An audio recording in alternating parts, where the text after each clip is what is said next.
School should be a safe place for learning, and instead it's become a fearful place for many. You hear people talk about school shootings and whatnot, but then when it actually happens to you, I don't know, it feels like some weird nightmare. Schools across the country are receiving threats and are being forced to cancel classes and heighten security. George Rogers Clark High School received a threat this morning. In a letter, leaders said they determined the threats were not credible. They added that during the investigation, they discovered the potential threat came from Winchester, Virginia, and made its way to Winchester, Kentucky. We investigate it to the depth of finding out whether it's credible or not. If a threat is not credible, it's treated like it's not.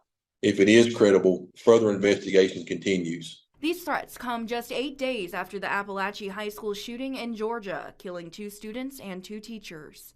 We went into the uniform room and everybody was crowded in there, and as soon as I got in there, I just kind of started crying. Local law enforcement agencies say after tragic events such as the Georgia school shooting and the I-75 shooting in Laurel County, there are a lot of bad actors who are trying to strike fear while the iron's hot.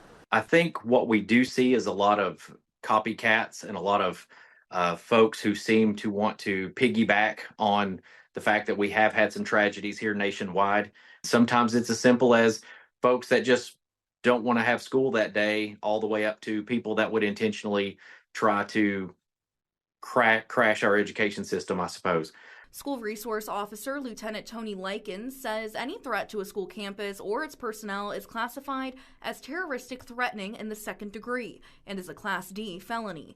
It carries a sentence of 1 to 5 years in prison and can also carry a fine of up to $10,000. If you take a bomb threat scare, without a doubt, it's criminal. At any level, any threat towards a school, any person in that school, any student in that school, staff, personnel, volunteer, coach, it doesn't matter. There are real consequences to sharing anything, even off a social media platform,